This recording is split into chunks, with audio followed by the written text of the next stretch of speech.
If I am determined to keep the 5 precepts fully, as Luang Po explained about the sweetened tamarind, what will I receive as a result? When we fully maintain the precepts, when we assimilate the precepts into our lives completely, without keeping them on and off, without having only a semi-sweet tamarind, when the tamarind is fully sweetened. If the precepts are fully sweetened, the Lord Buddha has taught us that this has many benefits. In sum, there are 3 tenets of keeping the precepts. Every time we receive the precepts from the monks will conclude by preaching about the benefits of keeping the precepts, and then you will accept the teachings by saying Sadhu. These are the 3 tenets. The precepts cultivate good results.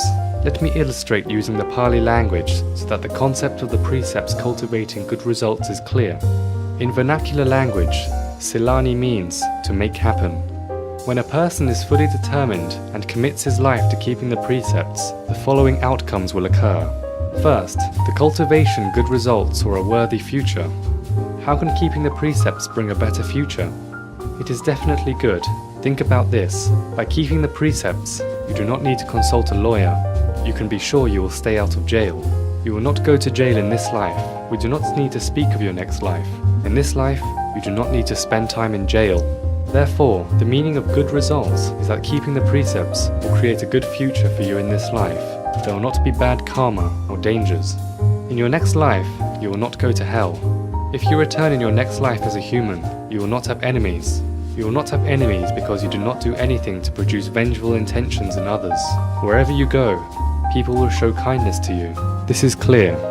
Second, Silena Boga Sampata means the precepts create wealth and valuable things, or it can be translated as meaning the precepts build up the full potential of our wealth and possessions. How does this happen? The precepts creating wealth. You can look at advertisements for employment.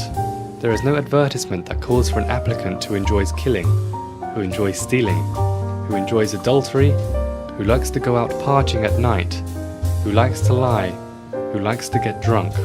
All these violations of the precepts, no employer will hire to these kinds of people. Employers want employees who keep the precepts. So a person who keeps the precepts and who has the right qualifications and skills in other areas, even if these qualifications and skills are equal to other applicants, will surely be selected by the employer. Therefore, Sila will enhance a person's wealth easily. Is this clear? Or consider the case that you do not need to be another's employee and work for yourself.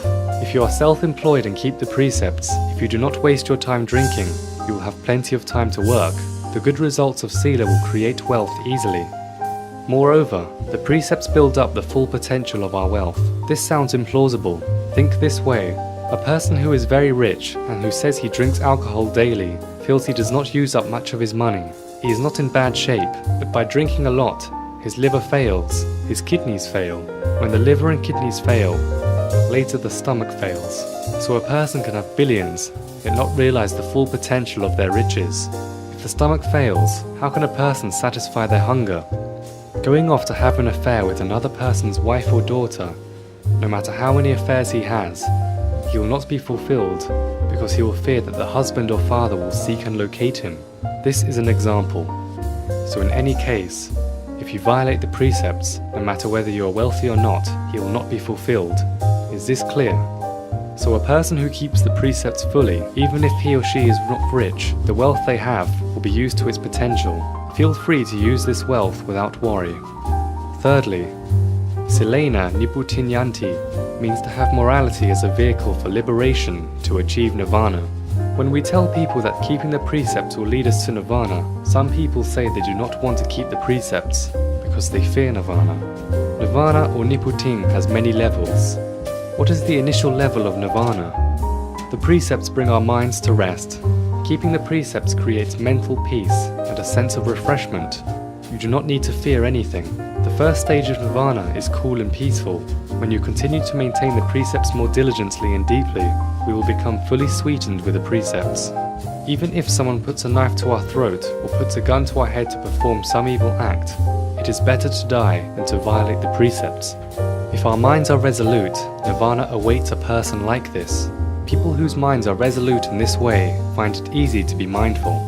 When mindfulness arises, the power of the securely maintained precepts mean that when we close our eyes, our minds are bright as the midday sun. This brightness will enable us to see the defilements in our minds. When we have seen the defilements, we can eliminate them.